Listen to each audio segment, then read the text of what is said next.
अरे सत्यानाश हो इसका, कीड़े पड़े इसमें कीड़े। राजमा चावल बोलकर ये चावल लाकर थमा रहा है मुझे। काला चश्मा क्या पहन लिया मैंने, तूने तो मुझे अंधा ही समझ लिया।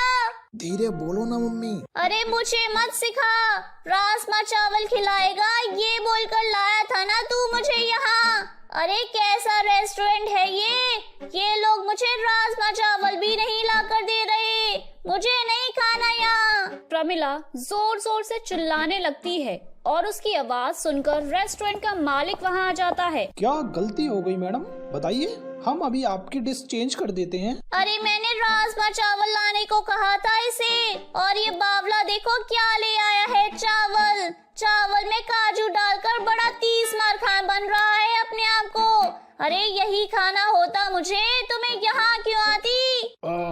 अरे यार मम्मी धीरे बोलो, सभी लोग देख रहे हैं। वैसे भी तुम्हारे राजमा चावल की भूख के कारण मेरी शादी मुश्किल हो रखी है, और तुम चिल्लम चिल्ली करोगी तो जो बची कुछ इज्जत है वो भी चली जाएगी। अरे क्या हुआ प्रमिला, तू तो बड़ी बहू लेकर आई थी ना, क्या हुआ, आ गया स्वाद?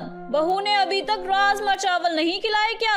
अरे मेरे घर में तो राजमा भी है और चावल भी, बस बनाना किसी को नहीं आता। तू अपना घर देख, खुद के घर में तो खाने के लाले पड़ रहे हैं और मुझे बोल रही है नासपीटी। चल सूरज यहाँ से, वरना इस बावली की हड्डी पसली एक हो जाएगी मेरे हाथों से। कंफ्यूज हो गई क्या? अब प्रमिला का कैरेक्टर ही ऐसा है तो अच्छे कंफ्यूज हो ही जाते हैं, तो मैं और आप क्या हैं? तो आइए मैं आपको इंट्रोड्यूस कराती हूँ प्रमिला से। प्रमिला को बचपन से ही राजमा चावल खाने का बहुत शौक था। वो अपनी काम वाली के हाथ के राजमा चावल की ऐसी दीवानी थी कि शादी के बाद उसे अपने साथ अपने ससुराल ले आती है, और एक दिन उसकी काम वाली ऐसी छुट्टी पर जाती है कि लौट कर आती ही नहीं। बस फिर क्या था, उसके बाद से बेचारी प्रमिला का राजमा चावल खाने का सपना सपना ही रह जाता है। उसने इस सपने को पूरा करने के लिए पता नहीं क्या क्या किया। उसने अपने बेटे सूरज की शादी तक करवा दी, पर हे भगवान तेरा लाख लाख शुक्र है, आज मेरा सपना पूरा हो गया। अन्नपूर्णा माँ, बहू के हाथ में ऐसा जादू देना कि राजमा चावल का स्वाद बिल्कुल मेरी पसंद के राजमा चावल की तरह निकले। टेबल पर बैठी हुई प्रमिला यही सोचती जाती है।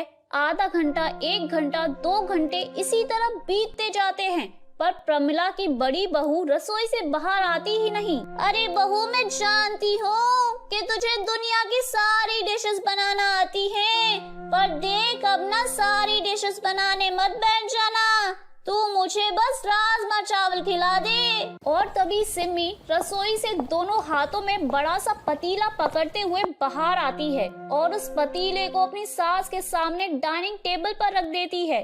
प्रमिला उस पतीले के अंदर झांक कर देखती है जिसमें गिनकर राजमा होते हैं। अरे ये क्या मजाक है बहू, अब मजाक मत कर, जल्दी जाकर रसोई से तूने जो राजमा चावल बनाए हैं ना उन्हें बाहर लेकर आ जा।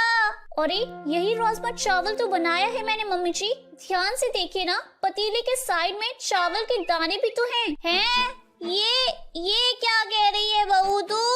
याद है मम्मी जी, मैंने सुबह आपसे पूछा था कि कितने राजमा चावल बनाने हैं, तो आपने क्या कहा था, मेरा पेट ही कितना है, अंदाज से कर ले, राजमा उबाल दे और उबालने से पहले भिगो देना। इसलिए मैंने बड़ा सा भगोना ले लिया और उसमें 4 दाने राजमा के भिगो दिए। और वैसे तो आपने चावल का जिक्र भी नहीं किया था, पर मैंने 2-3 दाने चावल के भी ज्यादा ही भिगो दिए हैं। अब इसका क्या करना है बताइए ना। टेबल पर बैठी प्रमिला पहले तो जोर जोर से हंसने लगती है और फिर रोने, मानो उसकी मानसिक स्थिति खराब हो गई हो। और हो भी क्यों ना, जिस राजमा चावल के लिए उसने अपने बेटे की शादी की थी वो सपना तो सपना ही रह गया। किसी तरह सूरज अपनी माँ को रेस्टोरेंट से बाहर लेकर आता है और दोनों घर पहुँचते हैं। अरे 3 साल हो गए हैं तेरी शादी को बहू, तुझे जरा भी तरस नहीं आता मुझ पर कि आज तो अपनी सास को राजमा चावल बनाकर खिला दूं। 2 दिन से मेरा पेट साफ नहीं हुआ, पता भी है तुझे। पर कल रात को तो तुम मुझसे कह रही थी कि पिछले 4 साल से तेरा पेट साफ नहीं हुआ है। अरे आप तो रहने ही दीजिए सूरज के पापा। वादा किया था ना आपने मेरे माता पिताजी से कि आपकी बेटी को हमेशा खुश रखूंगा, तो रखिए मुझे खुश।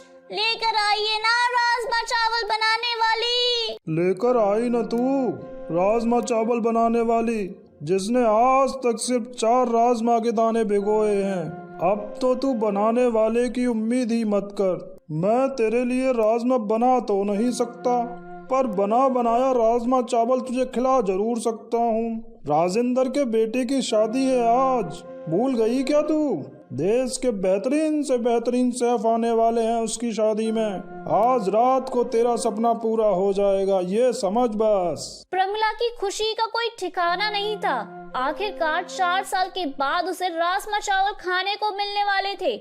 वो 9 बजे की शादी के लिए शाम के 4 बजे से ही तैयार होकर बैठ जाती है और बार बार घड़ी देखते हुए घर के चक्कर लगाना शुरू कर देती है। घर पर इस तरह से चक्कर लगाने से घड़ी का कांटा जल्दी नहीं चलने लग जाएगा मम्मी जी। अरे तू तो चुप ही रह बहू। अगर तू ढंग की होती ना तो आज इस राजमा चावल के लिए मुझे भिखारियों की तरह किसी की शादी का इंतजार नहीं करना पड़ता। आखिरकार वो समय आ ही जाता है जिसका प्रमिला को बेसब्री से इंतजार था। घड़ी के कांटे जैसे ही 9 बजने का इशारा करते हैं, प्रमिला का पूरा परिवार राजेंद्र के बेटे की शादी में पहुंच जाता है। प्रमिला घूम घूम कर सारे स्टॉल देखती है, पर उसे कहीं भी राजमा चावल नहीं मिलते। अरे जग्या, मोहन, सूरज, कहाँ हो सब? राजेंद्र, ये क्या शादी है? तूने पूरे खानदान की नाक ही कटवा दी। ऐसी क्या बात हो गई भाभी? अरे बिट्टू, अपनी चाची के लिए पास्ता लेकर आ। कुछ ढूंढ रही थी क्या भाभी आप? क्या नहीं मिला आपको यहाँ? शादी में तो हर चीज का इंतजाम है, नान, तड़का, चाइनीज। शायद ही कुछ ऐसा होगा जो छूट गया हो।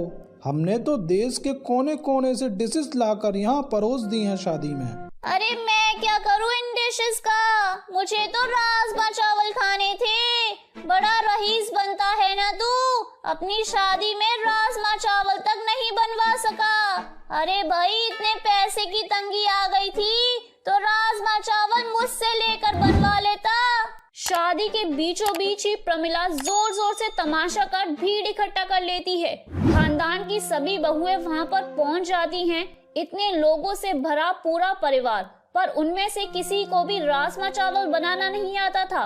कोई नहीं था जो जाकर राजमा चावल बनाकर प्रमिला के गुस्से को शांत कर सके। और बिना कुछ खाए ही प्रमिला उस शादी से वापस अपने घर लौट आती है।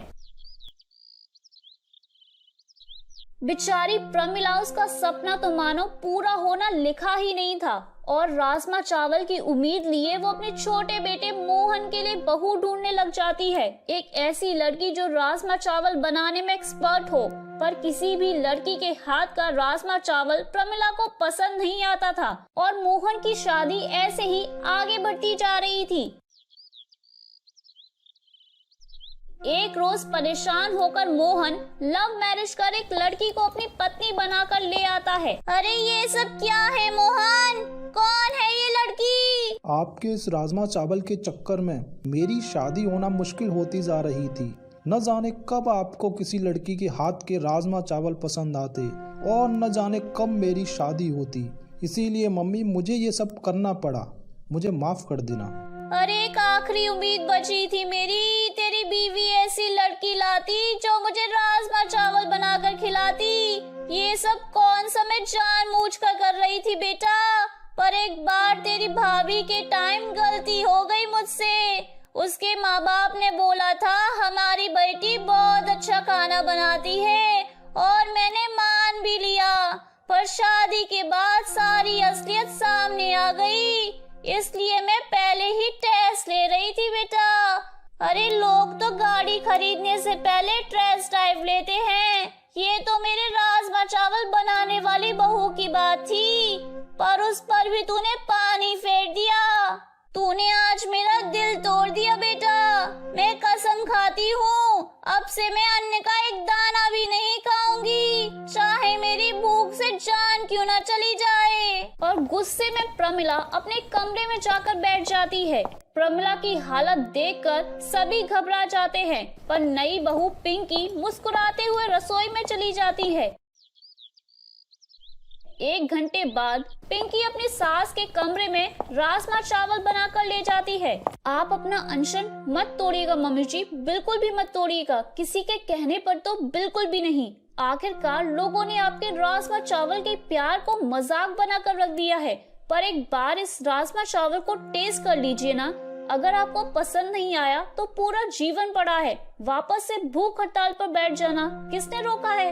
राजमा चावल की खुशबू से प्रमिला खुद को रोक नहीं पाती और जैसे ही वो पहला निवाला खाती है उसे अपनी फेवरेट राजमा चावल याद आ जाते हैं। बिल्कुल वैसा ही स्वाद जैसी उसकी काम वाली बनाया करती थी।